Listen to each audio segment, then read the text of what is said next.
Growing up on the streets of Richmond turned out to be a blessing for Michael Parker. The lessons he learned at an early age propelled him to success in business and building a multi-million-dollar company.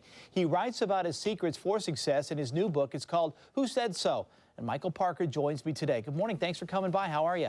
Doing good. How are you? Good, good. Fine, thanks. Let's start with your childhood. What was it like for you growing up in Richmond, the choices you had to make and what you learned that eventually went on to help you as a businessman? Well, I think growing up in Richmond, I was faced with a lot of challenges and a lot of things that were difficult to come through. But when you have to make up your mind to press through that and persevere through that, there's a direct correlation to being successful in business, because business is full of challenge and you have to keep persevering through that. Now, you developed what you call value-centered management. Can you explain what that is and why you think it's essential for companies to succeed?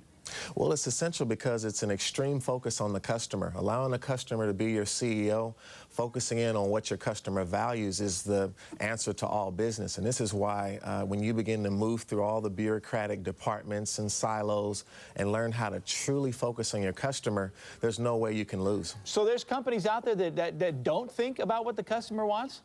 Well, I think we do, but then we often get caught up in our departments and in traditional business, traditional education, and without realizing it, everyone's building their own kingdom, their own silo, and they begin to work against each other without even realizing it. Even though they're all saying the customer is always right, is your structure built in which you can really serve them in that way? So you also spent several years as an executive with Toyota. During that time, you learned about what you'd call lean management. Tell us what that's all about. Well, lean management is an extreme focus on minimizing waste and really beginning to get operational excellence out of any operation that you have. And I think that was a great experience for me, going to Japan and going throughout Canada and North America doing consulting. And that laid a good foundation for what now has evolved into value-centered management. Is it hard for companies to kind of get that principle and then, even if they get it, to maintain that long term, especially as you grow?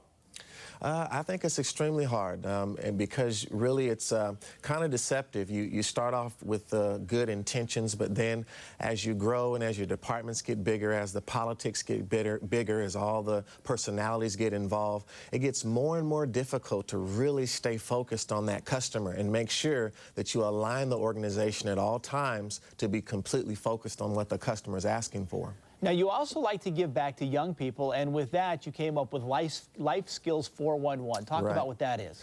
Life Skills 411 is really about giving the 411 to the youth. I'm a strong believer if we can just give our youth the information they need and then equip them with opportunities, they can have tools to maneuver through whatever their situation is. And coming from a background where I had some unfortunate situations, I learned that if I'm equipped with the right skills, I can go wherever I want to go. And I'm trying to get that message out to all the youth out there, because I know they can do whatever they want to do. And you're kind of a role model. Somebody says, look, I did it and other people can do it as well. Absolutely, absolutely. Talk a little bit about some of the companies that you think get it, those principles that we talked about a moment ago, the companies that understand that and really do focus on their customers. Well, I think it's, when you look at the technology today, you have to give people like companies like Google some credit. They realize that people are trying to get where they want to go and learn how to do things themselves. And think about it, they've built this multi-billion-dollar company helping people get where they want to go. You don't actually get something from Google, they help you go where you're trying to go. Excellent example of being value-centered. Or YouTube, that is allowing people to do what they want to do. This is where the future is going, allowing the customer to be in charge and allowing them to be the true CEO. A lot of companies need to evolve with the times, and sometimes it's hard to figure that path, but some useful tips. Michael Parker, thanks for coming by. We appreciate your tips and insight this morning. Thank you for having me. Again, the book there, you see it says Who Said So, and hopefully help people to get where they need to go, or if they're already an established company, to learn from some of those principles. I want them to call the companies I deal with, my cell phone company, my cable company, the utility company, and say, listen to your customer. That's right.